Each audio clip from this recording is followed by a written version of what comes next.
छात्रों, आज के अपने इस वीडियो में हमने जो टॉपिक लिया है वो लिया है difference between menstrual and estrous cycle, जिसको हिंदी में कहते हैं ऋतुस्राव एवं मध्य चक्र में प्रमुख अंतर।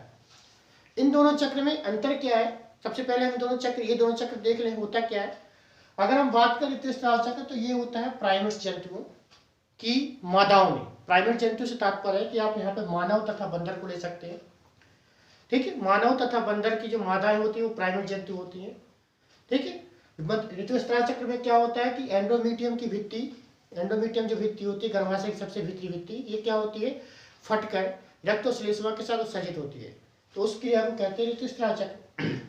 इसके विपरीत अप्राइमेट जंतु के अंतर्गत हम स्तनी आते हैं, जैसे कि कुत्ता, बिल्ली, गाय, ये अप्राइमेट जंतु हैं। परंतु इनमें क्या होता है कि इनमें ये क्या है, अप्राइमेट जंतु है, स्तनी जंतु है, परंतु इनमें क्या है ऋतुस्राव चक्र नहीं होता। इनमें क्या होता है मध्य चक्र पाया जाता है। मध्य चक्र तात्पर्य है कि इनमें प्रजनन का एक निश्चित समय होता है, जिसे हम क्या कहते हैं हीटिंग पीरियड कहते हैं। दूसरे शब्दों में हम कह सकते हैं कि जो ऋतुस्राव चक्र जिन जंतु में पाया जाता है, या प्राइमेट जंतु की बात करें, मनुष्य बंदर की बात करें, तो इनमें क्या होता है कि ऋतुस्राव चक्र होता है, अर्थात मासिक स्राव होता है और इनमें वर्ष में प्रजनन होता है। लेकिन यदि हम मध्य चक्र की बात करते हैं तो इसमें वर्ष भर प्रजनन नहीं होता है। इनमें एक निश्चित समय में ही प्रजनन होता है, जिन्हें हम हीटिंग पीरियड कहते हैं। इनमें एंडोमेट्रियम की भित्ति फटती नहीं है, बल्कि गर्भाशय के द्वारा अवशोषित कर ली जाती है। ठीक है, तो अब देखेंगे हम दोनों में क्या अंतर है। इन पॉइंटों को हम इकट्ठा करते हैं, पॉइंट बाय पॉइंट देखते हैं कि दोनों में क्या डिफरेंस है। ठीक, एक तक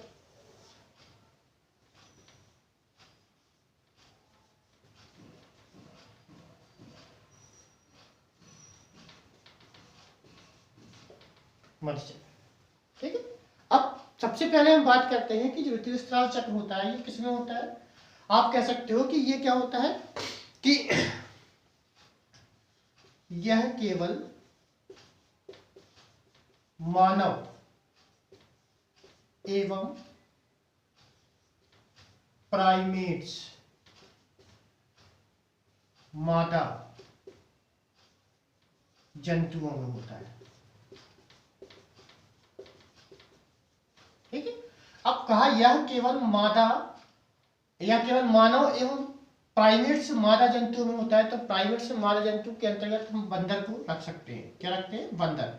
ये क्वेश्चन भी आता है कि इनमें से किसमें ऋतुस्राव चक्र पाया जाता है, तो बंदर है, मनुष्य में तो है ही। ठीक है, अगर हम इसकी बात करते हैं, हम मध्य चक्र की बात करते हैं, तो मध्य चक्र किसमें पाया जाएगा बता सकते हैं कि यह अप्राइमेट्स स्तनियों,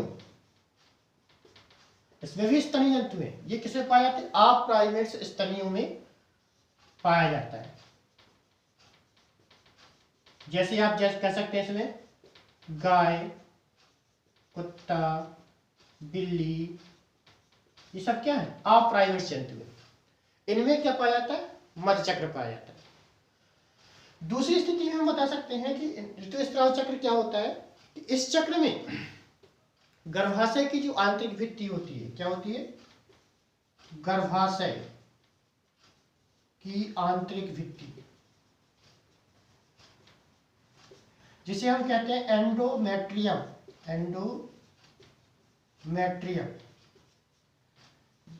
फटकर रक्त और श्लेष्मा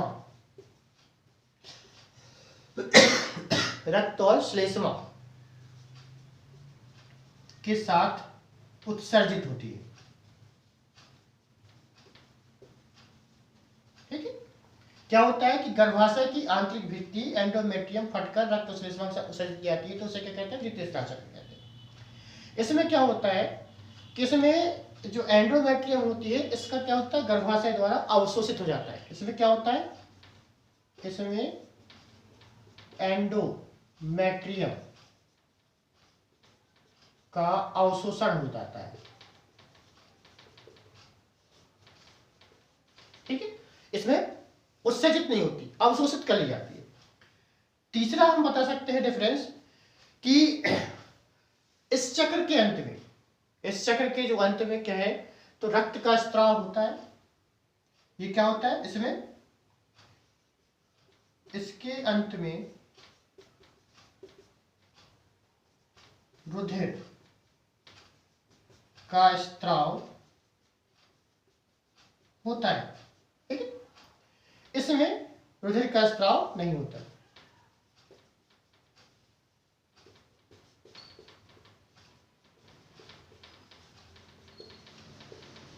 ठीक है, दोनों में अंतर। इसके बाद चौथा पॉइंट ले सकते हैं आप कि ऐसे जंतु जिनमें ऋतुस्राव चक्र होता है वे जंतु वर्ष भर प्रजनन करते हैं। इनमें क्या होता है, इनमें लैंगिक संसर्ग वर्ष भर होता है, वर्ष भर होता है। ठीक है, परंतु वे जंतु जिनमें मध्य चक्र पाया जाता है, जैसे हम गाय, कुत्ता, बिल्ली की बात करें तो कुत्ते की प्रजातियों की बात करें, बिल्ली की प्रजातियों की बात करें, गाय की प्रजातियों की बात करें, तो इनमें क्या होता है कि वर्ष भर प्रजनन नहीं होता। इनमें क्या होता है, इनमें लैंगिक संसर्ग मध्य या हीट के समय होता है। मतलब अप्राइमेट जंतुओं जो स्तनी होते हैं उनमें एक निश्चित समय के लिए ही लैंगिक संसर्ग होता है, वर्ष भर नहीं होता। कहने का तात्पर्य वर्ष भर नहीं होता, इसमें वर्ष भर होता है। तो ये था मध्य ऋतुस्राव चक्र और मध्य चक्र में प्रमुख अंतर।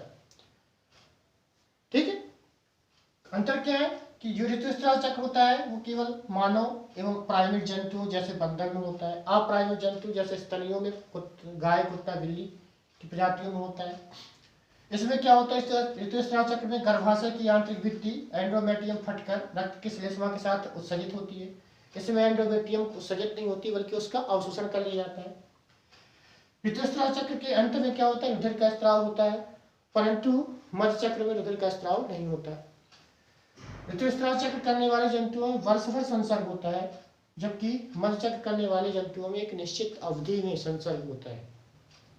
तो छात्रों, यदि यह जानकारी अच्छी लगी हो तो वीडियो को लाइक करें, शेयर करें और इस प्रकार की जानकारी को प्राप्त करते रहने के लिए चैनल को सब्सक्राइब करें और बेल आइकन दबाएं ताकि इस प्रकार की जानकारियों के नोटिफिकेशन आपको समय समय पर मिलते रहें।